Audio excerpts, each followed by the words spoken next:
اعوذ باللہ من الشیطان الرجیم بسم اللہ الرحمن الرحیم۔ السلام علیکم ورحمۃ اللہ وبرکاتہ۔ اللہ تعالیٰ قرآن پاک میں سورہ نور میں بیان فرماتے ہیں، بدکاری کرنے والی عورت اور بدکاری کرنے والا مرد جب ان کی بدکاری ثابت ہو جائے تو دونوں میں سے ہر ایک کو 100 کوڑے مارو، اور اگر تم اللہ اور روز آخر پر ایمان رکھتے ہو تو اللہ کے قانون کو نافذ کرنے میں تمہیں ان پر ہرگز ترس نہ آئے، اور چاہیے کہ ان کی سزا کے وقت مسلمانوں کی ایک جماعت بھی موجود ہو۔ بدکار مرد بدکار یا مشرک عورت کے علاوہ کسی سے نکاح نہیں کرتا، اور بدکار عورت کو بھی بدکار یا مشرک مرد کے سوا کوئی نکاح میں نہیں لاتا، اور یہ یعنی بدکار عورت کا نکاح کرنا مومنوں پر حرام ہے۔ اور جو لوگ پرہیزگار عورتوں کو بدکاری کا الزام لگائیں اور اس پر 4 گواہ نہ لائیں، ان کو 80 کوڑے مارو اور کبھی ان کی شہادت قبول نہ کرو، اور یہی بدکردار ہیں۔ ہاں، جو اس کے بعد توبہ کر لیں اور اپنی حالت سنوار لیں تو اللہ ہی بخشنے والا ہے، مہربان ہے۔ اور جو لوگ اپنی بیویوں پر بدکاری کی تہمت لگائیں اور خود ان کے سوا اور گواہ موجود نہ ہوں تو ہر ایک کی شہادت یہ ہے کہ پہلے تو 4 بار اللہ کی قسم کھائے کہ بے شک وہ سچا ہے، اور 5ویں بار یہ کہے کہ اگر وہ جھوٹا ہے تو اس پر اللہ کی لعنت۔ اور عورت سے سزا کو یہ بات ٹال سکتی ہے کہ وہ پہلے 4 بار اللہ کی قسم کھائے کہ بے شک یہ جھوٹا ہے، 5ویں بار یہ کہے کہ اگر یہ سچا ہے تو مجھ پر اللہ کا غضب نازل ہو، اور اگر تم پر اللہ کا فضل اور اس کی مہربانی نہ ہوتی تو بہت سی خرابیاں پیدا ہو جاتیں، اور یہ کہ اللہ توبہ قبول کرنے والا ہے۔ اب یہ کہ بہت سے لوگوں کو غلط فہمی ہو جاتی ہے کہ زنا بالجبر کے لیے بھی 4 گواہوں کی ضرورت ہے۔ قرآن پاک میں ایسا کہیں نہیں لکھا ہوا کہ زنا بالجبر کے لیے 4 گواہوں کی ضرورت ہے۔ قرآن پاک میں ہے کہ اگر کوئی کسی عورت پر الزام لگاتا ہے کہ اس نے زنا کیا ہے تو اس کے لیے 4 ثبوتوں کی ضرورت ہے۔ گواہوں سے مطلب ثبوت ہوتے ہیں۔ یا اسی طرح کسی مرد پر الزام لگتا ہے کہ اس نے زنا کیا ہے تو اس کے لیے بھی 4 گواہوں کی ضرورت ہے۔ اور اگر الزام لگانے والا 4 گواہ یعنی کہ 4 ثبوت پیش نہ کر سکے تو اس کو 80 کوڑے پڑیں گے۔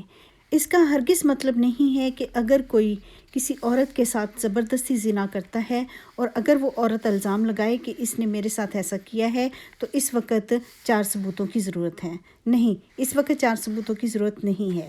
ایک حدیث میں ہے کہ ایک عورت حضرت صلی اللہ علیہ وآلہ وسلم کے پاس آئی اور اس نے کہا کہ فلاں آدمی نے میرے ساتھ یہ گناہ کیا ہے، تو حضرت صلی اللہ علیہ وآلہ وسلم نے اس متعلقہ آدمی کو بلایا اور اسے سزائے موت دے دی۔ اب بات آتی ہے سزاؤں کی۔ اسلامی سزا یہ ہے کہ ایک بندے کو سزا دینے کے لیے ضروری ہے کہ مسلمانوں کی ایک جماعت اسے دیکھے تاکہ دوسرے اس سے عبرت پکڑیں۔ اگر شادی شدہ ہے تو اسے سنسار کر دیا جائے، اور اگر غیر شادی شدہ ہے تو اس کو 100 کوڑے مارے جائیں۔ اور اگر ایک بندہ جو کہ شادی شدہ ہے اور وہ کسی کے ساتھ زنا بالجبر کرتا ہے، اس کی مرضی کے خلاف زنا کرتا ہے، تو اس کو زمین میں گاڑ کے مار دیا جائے، مگر اگر وہ شادی شدہ نہیں ہے تو پھر اس کو 100 کوڑے مارے جائیں، یعنی کہ سزائے موت دی جائے۔ اور زنا بالجبر کی سزا یہ ہے کہ اس کو سزائے موت سنا دی جائے۔ اب آتے ہیں پاکستان کے قانون کی طرف۔ پاکستان میں اس پہ دفعہ 776 لگتی ہے، یعنی کہ اگر کوئی عورت کی مرضی کے خلاف اس کے ساتھ سیکس کرتا ہے تو یہ زنا بالجبر کے زمرے میں آتا ہے۔ ایسی سیکس جو کہ عورت کی مرضی کے خلاف اس کے ساتھ کی جاتی ہے، بلکہ اس کے ساتھ زبردستی کی جاتی ہے یا کسی فراڈ سے یا کسی ایسے طریقے سے کہ اس کو غلط طریقے سے اپنی طرف مائل کیا جاتا ہے اور اس کے ساتھ یہ کام کیا جاتا ہے، تو اس سلسلے میں پہلی بات یہ ہے کہ اس میں عورت کی مرضی شامل نہیں ہوتی۔ اس کو کہتے ہیں زنا بالجبر۔ تو زنا بالجبر کی پاکستان میں جو سزا ہے وہ ہے عمر قید، یعنی کہ 25 سال۔ اب آتے ہیں اصل بات کی طرف، جس بات کی وجہ سے میں یہ ویڈیو بنا رہی ہوں۔ مجھے شوق نہیں ہے ایسی ویڈیو بنانے کا، لیکن جس بات کی وجہ سے میں مجبور ہوئی ایسی ویڈیو بنانے کے اوپر، وہ یہ ہے کہ مرزا طاہر احمد صاحب جو کہ جماعت احمدیہ کے 4تھے خلیفہ تھے، ان کی ایک نواسی ہے ندا طاہر، جس کی کہ سب کو پتہ چل گیا اس کے ساتھ کیا ہوا ہے۔ اس نے اپنے ساتھ ہونے والے سارے واقعات جو ہیں اپنے خطوط میں لکھے اور مرزا مسرور کو اس نے سینڈ کیے، اور بار بار اس نے خط لکھے اور ان کو بتایا کہ میرے ساتھ یہ ہوا ہے۔ انہوں نے بجائے اس کو اس کی ہیلپ کرنے کے انہوں نے کہا کہ تم اس چیز کو بھول جاؤ، تم اس چیز کو چھوڑ دو، تمہاری عزت اس میں ہے کہ تم اس چیز کو چھوڑ دو۔ ہونا یہ چاہیے تھا، جیسا کہ مرزا مسرور ہیں، وہ اس جماعت کے رہنما ہیں، میں یہ مانتی ہوں کہ وہ یہ سزائیں نہیں دے سکتے، کیونکہ وہ ایک ایسے کنٹری میں بیٹھے ہوئے ہیں جہاں کے ایسی سزاؤں کی الاؤ نہیں ہے، لیکن ان کو یہ کرنا چاہیے تھا کہ اس کی باتوں پہ یقین کرتے اور اس کو کہتے کہ میرا بیٹا میں تمہارے ساتھ ہوں، چلو ہم کیس کرتے ہیں، اور جس نے یہ جرائم کیے ہیں، جن نے یہ جرائم کیے ہیں، ہم ان پہ کیس کرتے ہیں اور ہم ان کو سزا دلاتے ہیں۔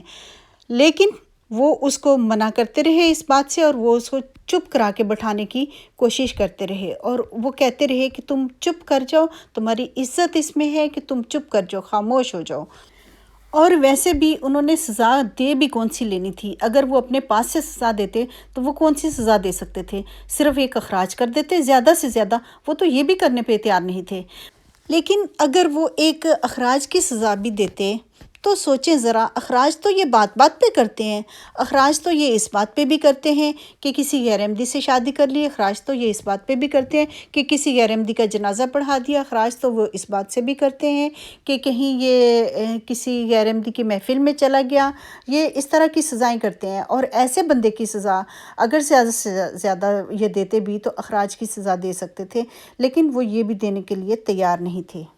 تو ابھی آپ یہ بتائیں کہ یہ تو کہتے ہیں کہ جو ان کے مسیح موعود علیہ السلام آئے ہیں وہ اس لیے آئے ہیں کہ حضرت محمد صلی اللہ علیہ وآلہ وسلم کی تعلیم کو فروغ دے سکیں، جو کہ لوگ بھول چکے تھے، ہم ان کو دوبارہ سے یاد دلا سکیں اور اسلامی تعلیم دنیا میں نافذ کر سکیں، اور حضرت محمد صلی اللہ علیہ وآلہ وسلم کی تابعداری میں ساری دنیا کو لا سکیں۔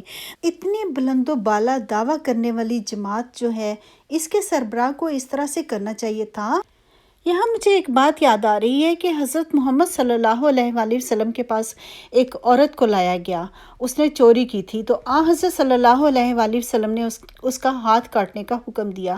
تو کسی نے سفارش کی تو حضرت صلی اللہ علیہ وآلہ وسلم کا چہرہ جو تھا وہ سرخ ہو گیا، اور آپ صلی اللہ علیہ وسلم غصے میں آ گئے۔ آپ صلی اللہ علیہ وسلم نے فرمایا کہ خدا کی قسم اگر محمد صلی اللہ علیہ وسلم کی بیٹی فاطمہ بھی یہ جرم کرتی تو اس کا بھی ہاتھ کاٹ دیا جاتا۔ تو اب دیکھیے ان کی ناانصافیاں، دیکھیے یہ اپنے ماننے والے اپنے فالوورز کو کس طرح کی سزائیں دیتے ہیں، چھوٹی چھوٹی سی بات سے جماعت سے نکال دیتے ہیں، کسی غیر احمدی سے نکاح پڑھوا لینے سے، کسی غیر احمدی سے شادی کر لینے سے، کسی غیر احمدی کا جنازہ پڑھ لینے سے، کوئی بھی اس طرح کی چیز کرنے سے، کسی غیر احمدی کے ساتھ تعلقات رکھنے سے، ان کی محفلوں میں شامل ہونے سے یہ جماعت سے نکال دیتے ہیں۔ تو یہ پھر کس طرف جا رہے ہیں؟ کیا یہ اسلام ہے؟ کیا یہ اپنے آپ کو کہہ سکتے ہیں کہ یہ اسلام کے صحیح فالوورز ہیں؟ ہرگز نہیں۔